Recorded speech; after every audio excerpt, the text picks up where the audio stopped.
اعوذ باللہ من الشیطان الرجیم بسم اللہ الرحمن الرحیم۔ چاند کے دو ٹکڑے، ایمان کی روشنی۔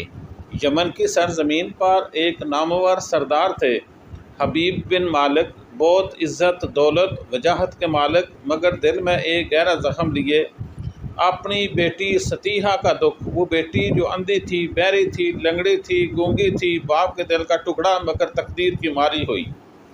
ایک دن ابو جہل نے پیغام بھیجا کہ محمد صلی اللہ علیہ وسلم نے دعویٰ کیا ہے کہ فلاں رات چاند کو دو حصوں میں تقسیم کریں گے، اگر دیکھنا چاہو تو مکے چلے آؤ۔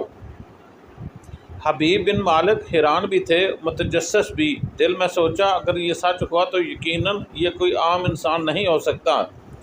یوں وہ سفر پر روانہ ہوئے اور کوہ ابو قیس پر جا پہنچے۔ یہاں قریش کے سردار معجزہ طلب کر رہے تھے۔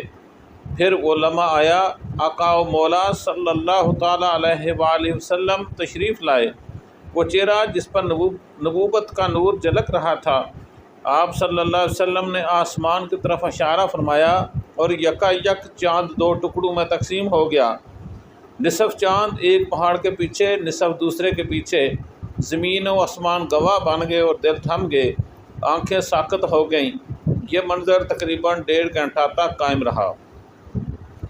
حبیب بن مالک پر لرزہ طاری ہو گیا اور دل چیخ اٹھا، یہ تو یقیناً اللہ کے سچے نبی ہیں۔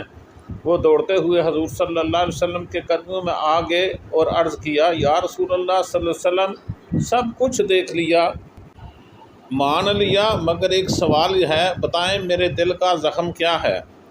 رحمت دو عالم صلی اللہ علیہ وسلم نے تبسم فرمایا اور فرمایا، حبیب تیرے دل اس لیے بے چین ہے کہ تیری اکلوتی بیٹی ستیحہ اندھی، لولی، بہری و گونگی ہے، مگر خوش ہو جا، تیرے رب نے اسے شفا عطا فرما دی۔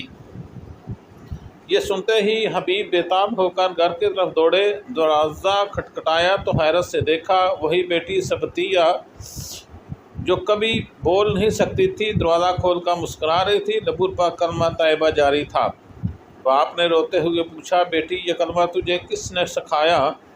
اس نے نور میں ڈوبی ہوئی آواز میں کہا، ابا جان، وہ مبارک ہستی خود میرے پاس تشریف لائے ہیں۔ میرے چہرے پر ہاتھ پھیرا، دعا فرمائی اور میرے کانوں میں لا الہ الا اللہ محمد رسول اللہ صلی اللہ تعالیٰ علیہ وآلہ وسلم پڑھایا۔ یہ سن کر حبیب بن مالک پر حقیقت آشکار ہو گئی۔ وہ دوبارہ حضور اقدس صلی اللہ علیہ وسلم کے در پر حاضر ہوا، کلمہ پڑھا اور ایمان لے آیا، اور پھر اپنی پوری زندگی اسلام کی خدمت میں وقف کر دی۔ یہ ہے معجزہ محمد مصطفیٰ صلی اللہ تعالیٰ علیہ وآلہ وسلم کا، جو چاند کو دو حصوں میں تقسیم کرے، ایک اندھی بچی کے دل میں ایمان کی روشنی بھر دے۔ اللہ تعالیٰ ہمیں نبی پاک صلی اللہ تعالیٰ علیہ وآلہ وسلم کی صورت پر چلنے کی توفیق عطا فرمائے، آمین ثم آمین۔